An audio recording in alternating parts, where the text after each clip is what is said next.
नमस्कार YouTube family. भोगवटा पत्राशिवाय घर घेणं ठरेल धोकादायक. प्लॉट, फ्लॅट व शेतजमीन घेताना ओसी घेण्याची खातरजमा करा. चला तर या संदर्भात सविस्तर माहिती आपण आजच्या या व्हिडिओद्वारे जाणून घेणार आहोत. जर तुम्हाला रिअल इस्टेट व्यवहारांबद्दल संपूर्ण माहिती हवी असेल तर आमच्या यूट्यूब चॅनलला सबस्क्राईब करा आणि नवनवीन व्हिडिओ अपडेट्स मिळवा. सबस्क्राईब करा आणि तुमच्या रिअल इस्टेट नॉलेज मध्ये भर घाला.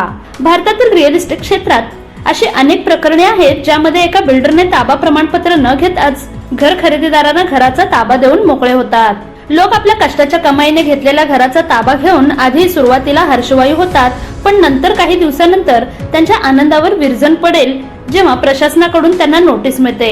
इमारतीला अद्याप ओसी प्रमाणपत्र मिळालेले नाही आणि तिथे राहण्याची परवानगी दिली जाणार नाही. अशा परिस्थितीत लोक पैसे भरूनही घर खरेदीदार बिल्डरच्या फसवणुकीला बळी पडतात आणि त्यांना फसवल्यासारखे वाटत आहे. तरी सुद्धा घराचा ताबा घेणार असाल तर या दस्तऐवजाचे महत्त्व नक्की समजून घ्या.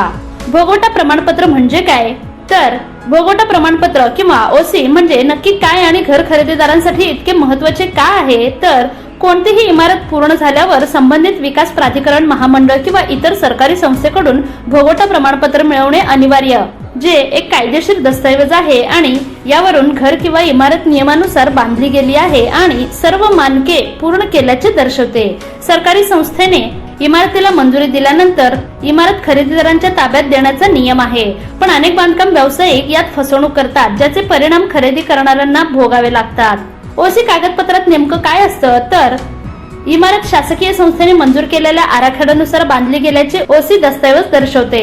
तसेच इमारत राष्ट्रीय बांधकाम संहिता आणि अग्निसुरक्षा व बांधकाम सुरक्षा यांसारख्या सुरक्षा मानकांचे पालन करते.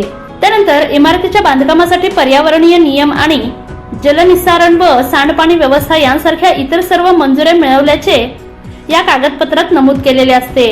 शेवटी संबंधित घर किंवा इमारत पूर्णपणे सुरक्षित आणि राहण्यायोग्य असल्याचे या कागदपत्रावरून सिद्ध होते. ओसी शिवाय घराचा ताबा घेतल्यास काय होतं? तर घर किंवा फ्लॅटचा ताबा मिळवण्यासाठी ओसी आवश्यक आहे. रेरा कायद्यानुसार ओसी शिवाय ताबा घेणे पूर्णपणे बेकायदेशीर मानले जाते. अशा परिस्थितीत सरकारी एजन्सीद्वारे इमारत बेकायदेशीर घोषित केली जाऊ शकते आणि रहिवाशांना बाहेर काढले जाऊ शकते. इमारतीला आग लागली, लिफ्ट कोसळली किंवा इतर कोणताही अपघात झाल्यास ओसी शिवाय इमारतीत राहणाऱ्यांना नुकसान भरपाई मिळण्याचा हक्क राहणार नाही. इतकेच नाही तर अधिकारी, बिल्डर आणि रहिवाशांवर दंडही आकारू शकतात. ओसी आणि सीसी मध्ये गोंधळू नका. बरेच लोक ओसी आणि सीसी मध्ये गोंधळून जातात.